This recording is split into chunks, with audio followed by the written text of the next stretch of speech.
Bonjour à tous, je suis ravie de vous retrouver aujourd'hui pour la présentation de mon dernier mini, un mini sous forme de boîte que j'ai réalisé avec la collection Sweet Story de Béatrice Garny. Je voulais absolument refaire une porte sur une couverture de mini. C'est vraiment quelque chose qui me plaît beaucoup. J'avais déjà pu faire une porte rouge et ce mini là c'était un mini de Noël, je l'ai offert, donc il me fallait ma porte à moi. J'ai scrappé dans cet album des photos de 2021. Je crois que c'était des photos d'un repas familial, je pense que c'était Pâques. Sweet Story, c'est une collection que j'aime beaucoup et que j'avais absolument envie de scraper. Ce mini m'a été inspiré par une scrapeuse écossaise, une démonstratrice Stampin' Up, pardon, je l'ai très mal dit. Je suis sûre que vous me pardonnerez. Et en fait, je suis tombée par hasard sur YouTube sur une de ses vidéos où elle présentait un mini qu'elle appelait Mini in the Box. Et en fait, en regardant et en utilisant ce petit titre, je me suis rendu compte qu'il y avait plein de scrapeuses qui avaient utilisé ce format d'album. Et je l'ai trouvé vraiment génial. Ça change de la sacro-sainte reliure. Du coup, certaines qui me suivent sur Instagram ont pu voir que j'avais fait un album miniature de ce mini-là. Mais vraiment mini du coup. C'est en général ce que je fais avant de me lancer, quand je veux être sûre que mes proportions seront correctes. C'est quelque chose que je fais. Donc voilà, j'ai fait un mini. Et puis là, vous voyez le mini abouti et décoré. À l'intérieur de celui-là, vous pouvez voir que j'ai par endroits fait des pochettes, fait des petites bandes pour pouvoir glisser des photos. Mais sinon, globalement, j'ai utilisé des photos 7,5 par 10. Pour pouvoir en mettre plusieurs par page. Mais je pense qu'en termes de dimension, c'est un album, étant donné que tout est adaptable, il pourra très bien convenir à des scrapeuses qui voudraient travailler des photos 10 par 15. Je pense vraiment que ça posera aucun problème. Il faudra peut-être adapter la largeur ou la longueur de certaines pages, mais ça se fera sans difficulté. Je fais des petits zooms sur certaines décos, mais je pense que pour la décoration, j'y consacrerai une seconde vidéo pour que celle-ci reste digeste. Je pense que voilà, sur celle-ci, on va se concentrer sur la construction de notre album, et puis la décoration fera l'objet d'une seconde vidéo. Donc le temps de refermer mon album, de lui faire un joli petit flow, et on se retrouve avec du coup la construction de l'album.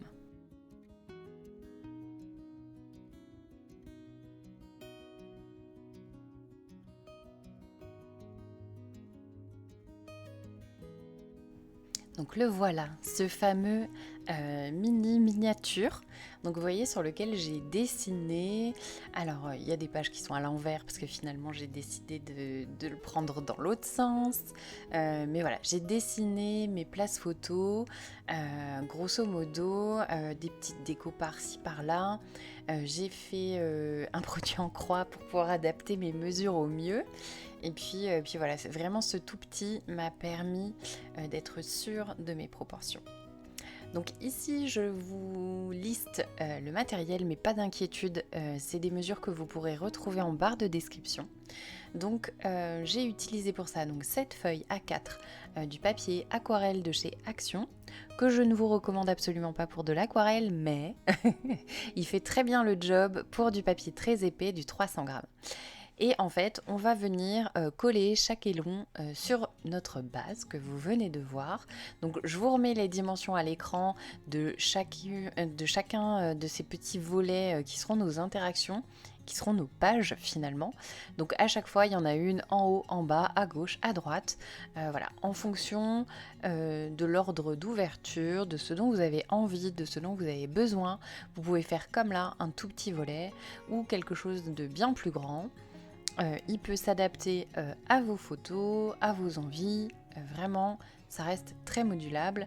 Voilà. Et sur ces deux dernières parties, donc là la partie de 6,5 et celle-ci, celle de 14, en fait ce seront nos couvertures. On pourrait même imaginer en rajouter encore, ça je laisse à votre appréciation. Ensuite, je sors tout mon petit matériel, donc la fameuse collection Suite Story, mes photos qui attendent depuis bien trop longtemps dans leur boîte. Et puis on commence à préparer notre structure. Donc étant donné que j'ai fait toutes mes lignes de plis, il n'y a plus qu'à les travailler et puis couper nos petits ailons. Donc ça je vais le faire pour chacune. Comme vous le voyez là, je commence par les deux parties de la couverture. En fait, le moyen de se repérer, c'est que j'ai prévu un espèce de soufflet, une hauteur. Et en fait, la plus grande hauteur, c'est 2,5. Et en fait, à chaque fois, je réduis de 0,5 plus on s'approche du fond de la boîte. De façon logique, voilà, j'ai laissé un maximum d'espace pour pouvoir glisser plein de photos, faire des pochettes, superposer les décos. On pourrait même imaginer en mettre plus, mais je pense qu'après, c'est plus un mini. Donc voilà, je vais simplement couper mes petits ailons de collage. Donc l'endroit que je coupe va se retrouver au dos du fond de la boîte. Et le petit... ah là, je crois que j'ai oublié 1 centimètre. Comme j'utilise du papier 21-29-7, voilà, j'ai oublié 1 centimètre. Donc je vais raboter tout ça. Et puis ça sera bon pour la structure de notre album. Donc effectivement, ça va très très vite.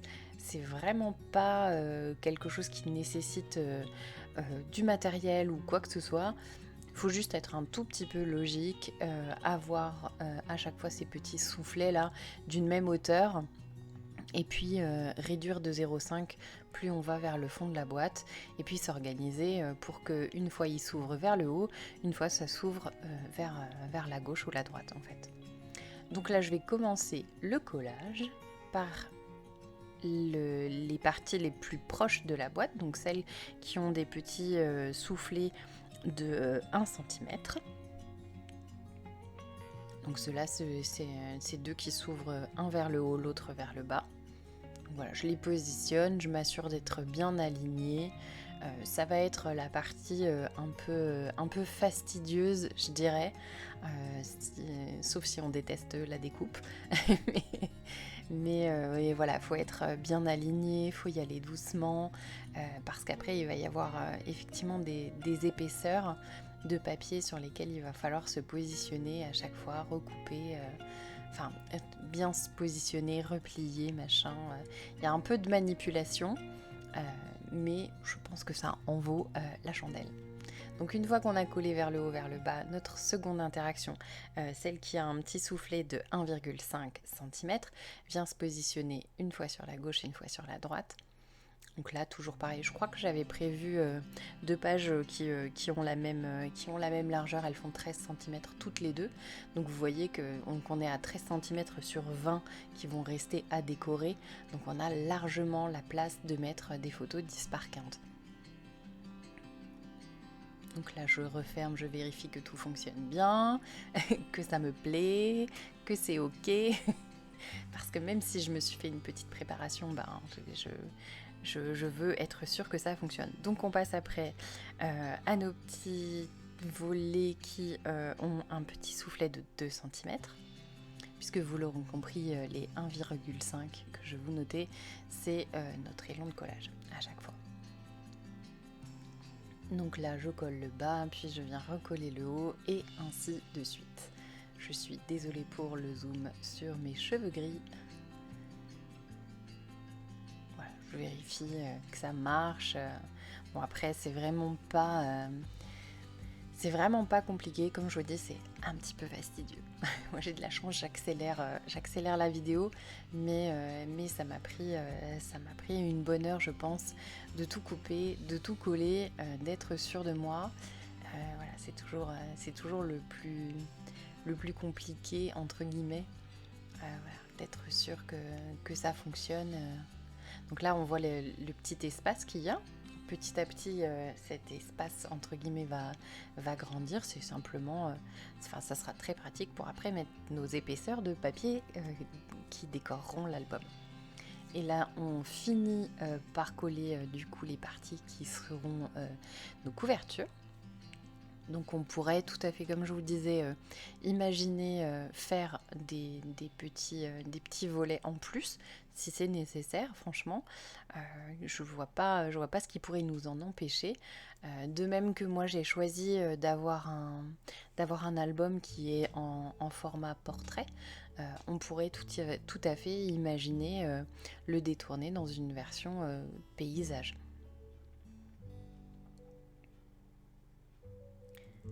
Et voilà, la dernière étape de collage, un dernier coup de plioir et on passe à la suite. Bon, je dois bien confesser que j'adore l'ouvrir et le fermer. Je trouve ça très très très satisfaisant. Mais ce coup-ci, oui, on passe à la suite. Donc je vais vous montrer un petit peu comment j'ai choisi de faire ma couverture, parce que j'avais envie de faire une porte, mais c'est absolument pas obligatoire, j'avais envie de dire.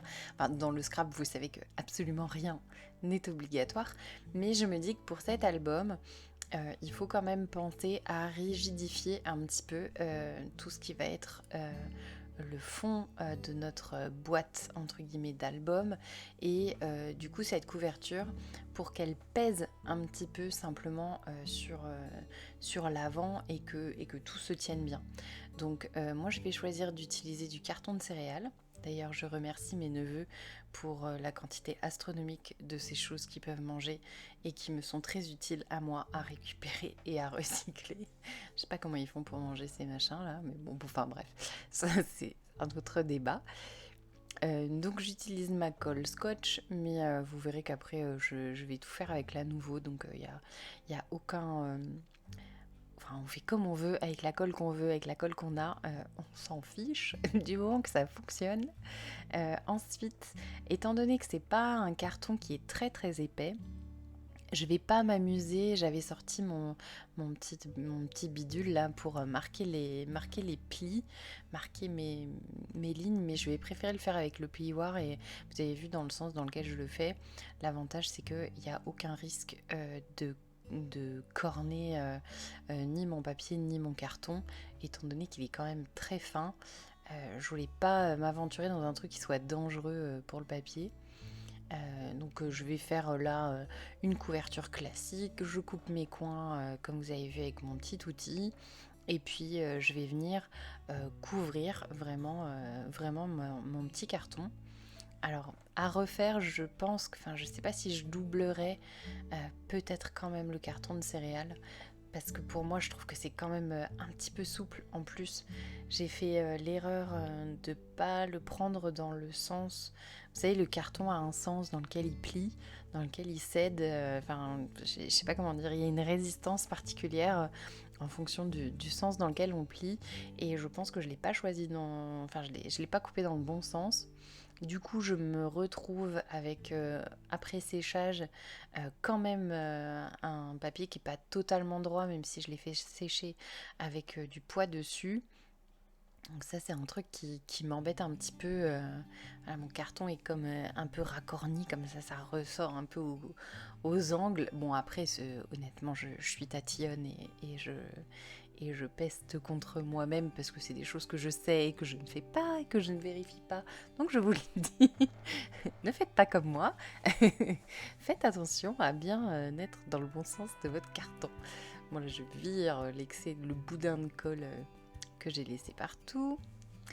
Et puis bon, là c'est du classique, hein. Écraser les coins pour que ça soit joli.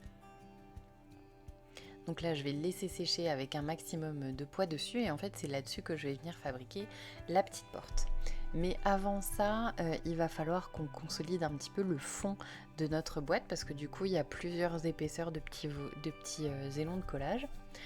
Donc j'ai découpé un morceau de carton qui vient vraiment rentrer à l'intérieur de ces ailons de collage. Et comme ça, je me retrouve avec une hauteur égale.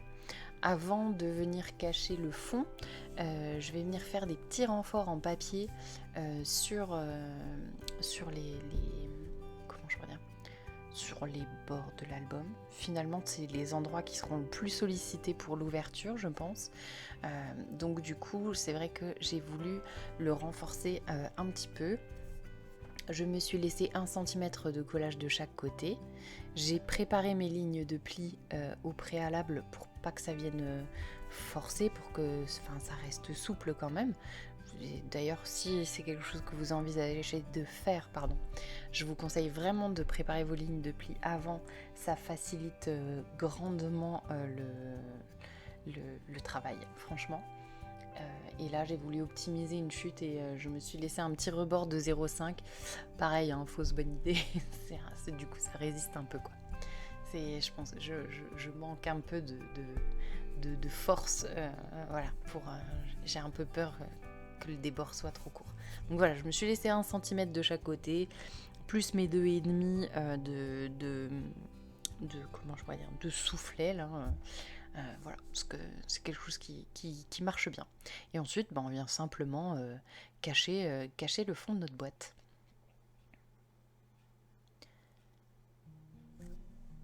Je pousse mon café pour pas faire de catastrophe.